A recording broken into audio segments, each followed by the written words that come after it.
Podcast. I'm your host, Anthony Hartcher, your joyful journey mentor.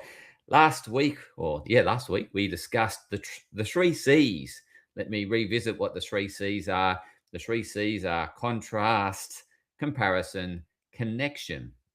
And what I was talking about is how we perceive the world through contrast. So we need a contrast in order to perceive anything through our senses, such as if we had the same sound frequency going into both ears, we wouldn't hear anything because there's no contrast.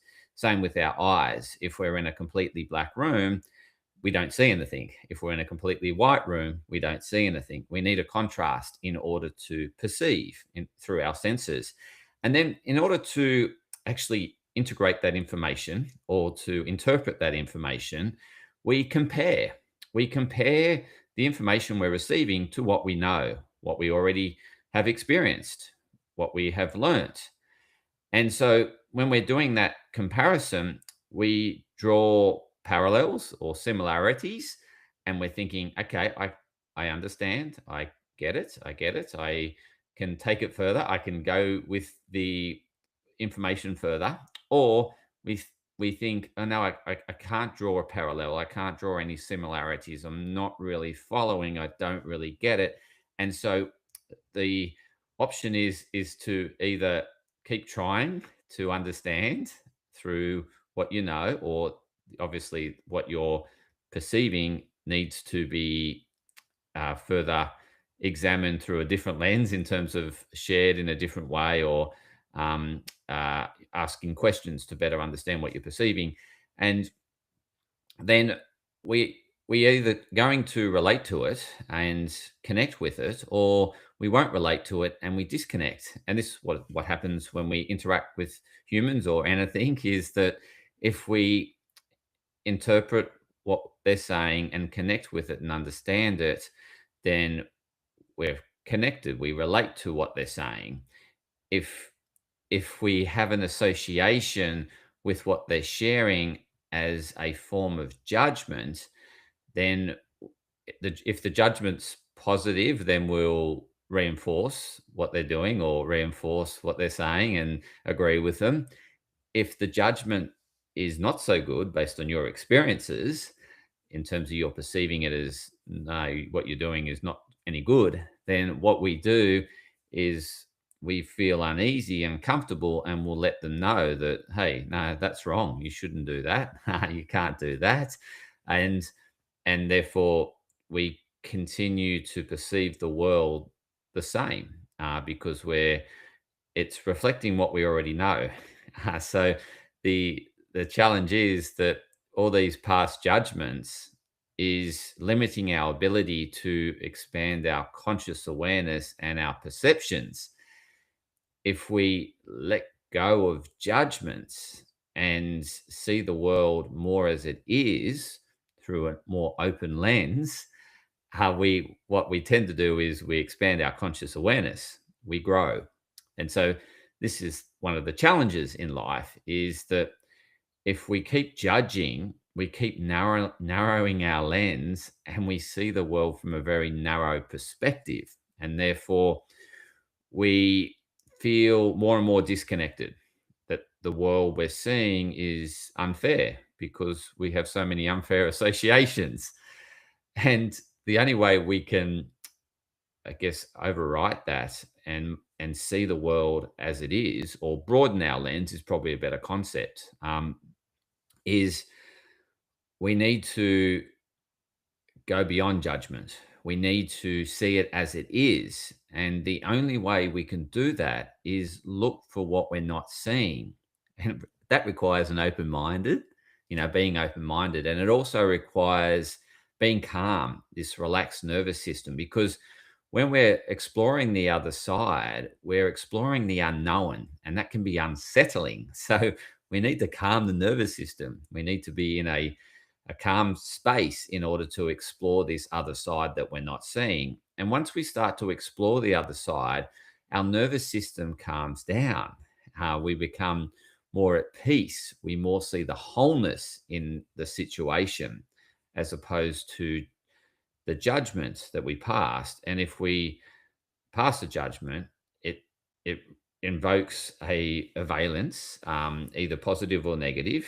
So we get a polarized view, and we maintain that until we are willing to look at the wholeness of the situation. And so, in order to better connect with one another and better connect with the world, we need to continue to approach it with an open mind as opposed to a, a closed mind, which is judgment, being judgmental.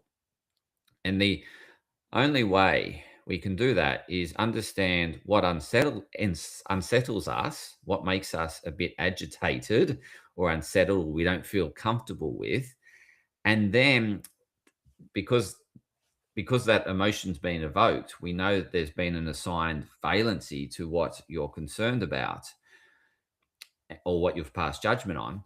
And what we need to do is then step back and explore what we're not seeing.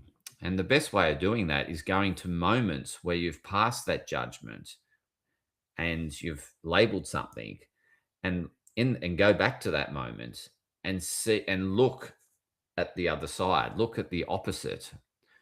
And the opposite's there in every moment. The wholeness is there in every moment. It's just the moment we pass judgment, we narrow our lens and we get a narrow perspective, and we take away a an emotion assigned to that narrow perspective, and we then continue to see the world through that lens, which is getting more and more narrow if we choose to continue to judge as this is good and this is bad. The world is as it is, and you are as you are. And we will see the world as we are, as opposed to as it is, based on our experiences. And so, what I'm opening you up to is that this comparison that we go through when we're trying to relate to information that we're perceiving is going to be compared with what we know and compared to the past and our past experiences and our intellect in terms of facts and um, yeah, and how we've observed the world from past lens. And what we want to be doing in that moment is, if we are feeling some sort of judgment in terms of what we're perceiving, then we need to ask ourselves, what is it that I'm not seeing about this? What is the other side? We need to get curious about the other side, explore the other side, and so that we can then see the whole picture and see it as it is, because it's balanced. Everything is conserved in space and time, the law of conservation. And so this applies to every situation, every moment in time. However, as I said, we perceive the world through contrast, and then we, I guess, comprehend, try to interpret or relate to what we're perceiving through comparison, what we already know. And then we draw a connection or draw a disconnection. We'll draw a disconnection when we're judging or labeling, and we'll draw a connection when we're seeing it as it is. And then we have, I guess, a stronger connection with that person, a stronger connection with what we're observing, whether it be the nature or something or some event. We will better understand it. We'll better see the wholeness in it. We'll be able to extract meaning and purpose from what's happened.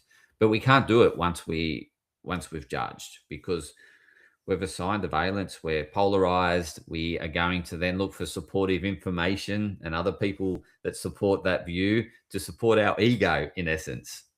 And so we can get quite egotistical about our point of view, and look for information that supports us, as opposed to seeing the wholeness in the situation.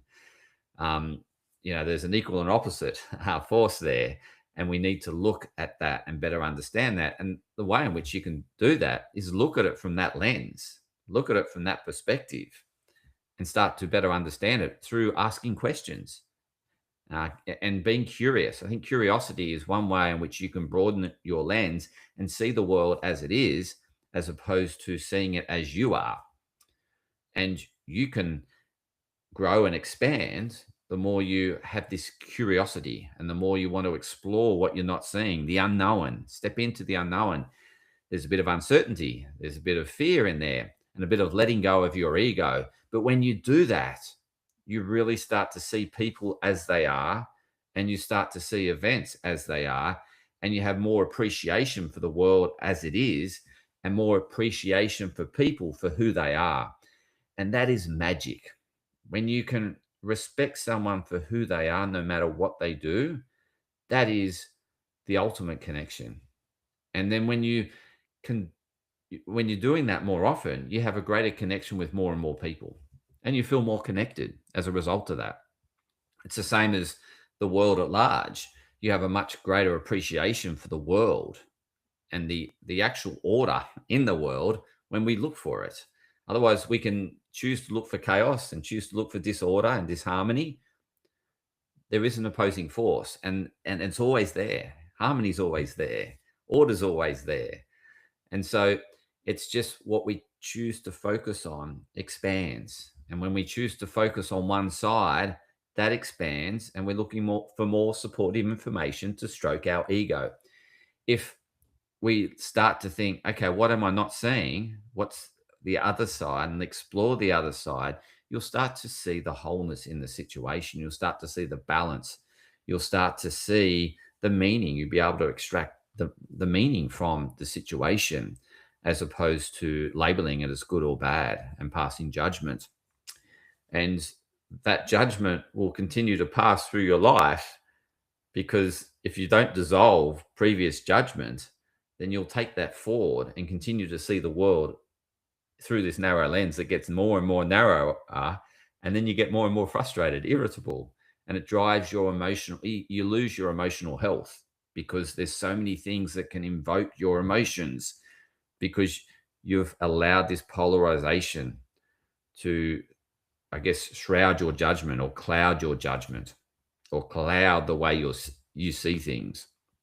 You can see clarity for the world, for the way the world is, if we choose to explore the wholeness in everything, in everyone, and in every situation. So I hope this is helping in terms of better understanding how we relate to one another, and how we can better relate to the world and feel more connected. When we feel more connected, we feel a sense of unity, and that unity is such a unifying force, or such a beautiful sense that everything is meant to be as it is, and people are who they are, and that's wonderful. And you just get this greater appreciation, and you experience more love, gratitude, and more fulfillment through expanding the way in which you're looking at the world, expanding your lens. If you're needing some help to better comprehend what I'm saying, then please reach out. Please let me know what you're not understanding. I will share it in a different way that relates to you, or that you can understand it. If you're needing help in any of these past judgments that you've experienced and you can't see the other side, then please reach out.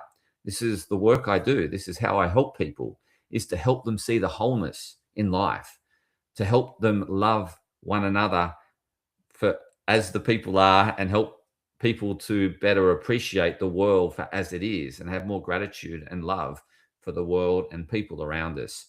So please reach out if you're needing help in this space. If you're feeling very emotional, and feeling that that emotional regulation's out of your control, and that you do not understand how you cannot judge and you can govern your emotions, then please reach out if you want improved emotional health. I'm here to help you in 2026.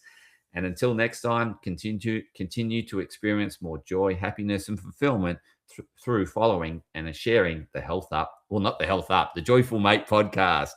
Bit of confusion there from myself, running two podcasts. Anyway, if you haven't explored the Health Up podcast, explore that.